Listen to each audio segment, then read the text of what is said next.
Hey folks, happy you're welcome back to the channel. Thank you for watching.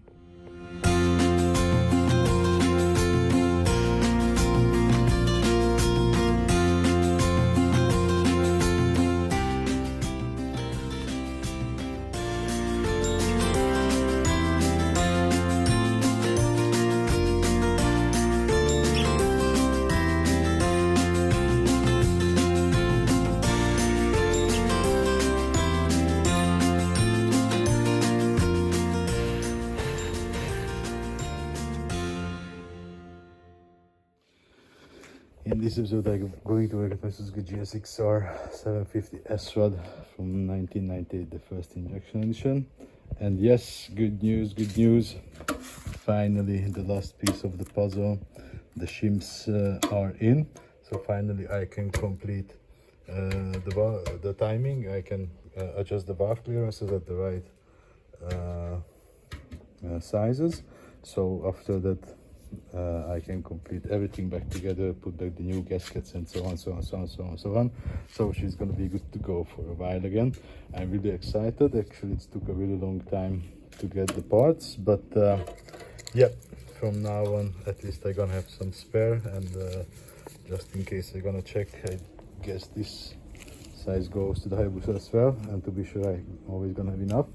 No more problems like this. So let's get her ready, and then after we go for a ride. Now she's here, did start to open up already, and because the bike was standing for a couple months actually already, I hook up the battery to charge to be sure there's not gonna be any problem.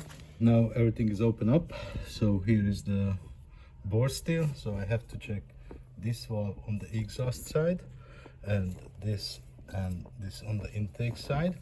So obviously I'm gonna start with that one, and I did put the timing check again, it's on the right marking, but to be sure I'm gonna do double check to pull out the cylinder number 3 and 4 spark plugs to check indeed it's in the top dead center, and then change the the shims, and then start to install first with the exhaust.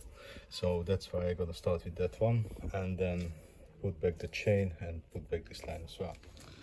Now the 3 and 4 cylinder spark plugs are out, and as you can see, this screwdriver is standing on higher, because that means then the cylinder number 1 and 4 are in top dead center, and 2 and 3 on the low.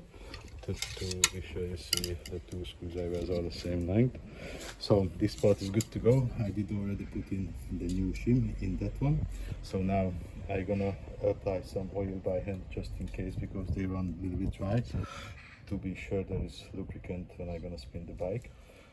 Finally the exhaust is on, really excited. Now I'm gonna keep going, and now I'm gonna go to the intake line. So there actually I have to check the two sides, this one, and then with the same put some oil on it, and put back the shaft itself, and then the cover. Now I got busy with the second camshaft, for the intake camshaft, and according to the user manual, the first the exhaust camshaft has a mark 1, which has to be aligned with the top of the cylinder head, which is not really visible at this moment, but it's there. And there is a mark number 2.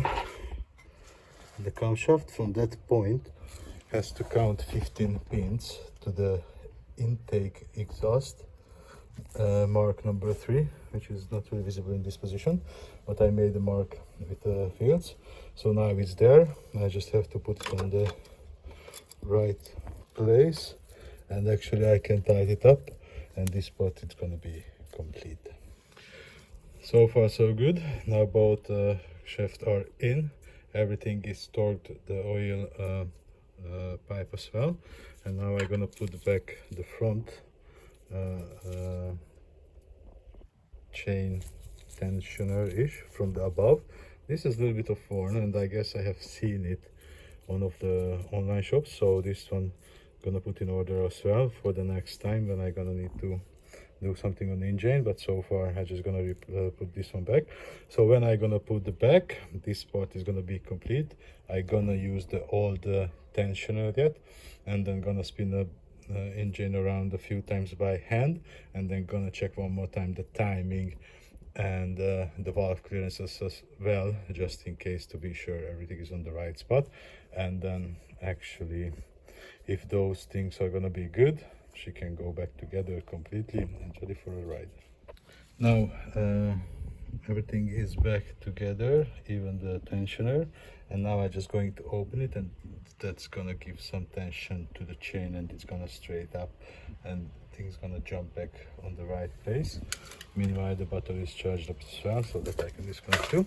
So now I have to open the tensioner with the screwdriver, and now the tension is open, and now I'm gonna rotate the engine, and then the chain gonna jump back on the right place.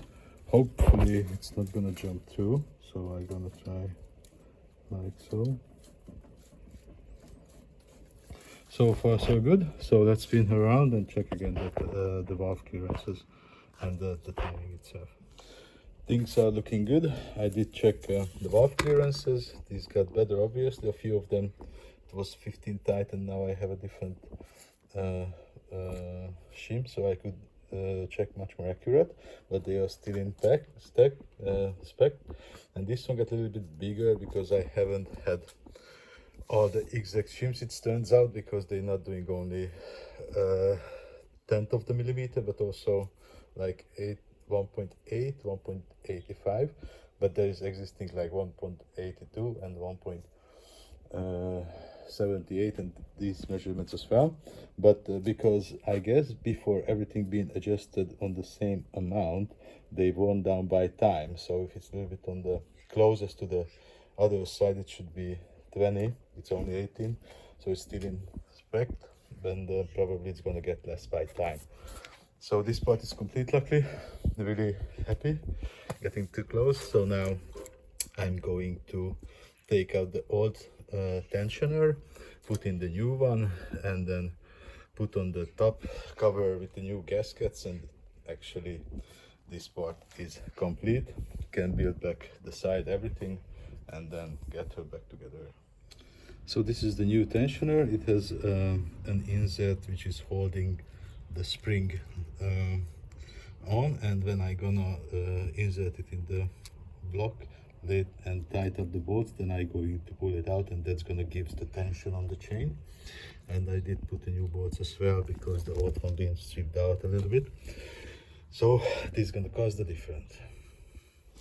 Now the new tensioner in, I did turn the engine over by hand a couple of times. Everything seems well, so now let's put back the covers and then fire her up. Now almost everything back together. The air filter house is just put on to be able to hook up all the connectors to do not get any check engine problems, so all the bike should be code free. And yeah, she haven't run for a while, so I'm going to pry up a few times to press up enough fuel.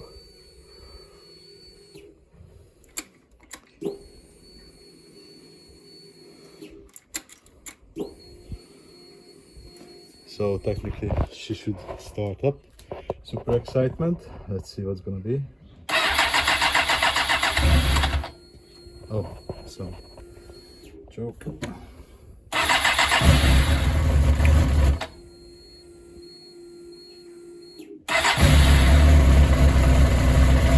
So far so good. She sounds much more quiet, obviously. Really happy, really happy. Gonna let her idle a little bit, and in the meantime I'm gonna put back the side cover already. Yes, finally she is back together again, ready to go, back to business. Super happy. So far everything runs as it should. I did put her back completely, so she's ready to go for the test ride. And even the engine warmed up a little bit. I give some time, and then there is any noise.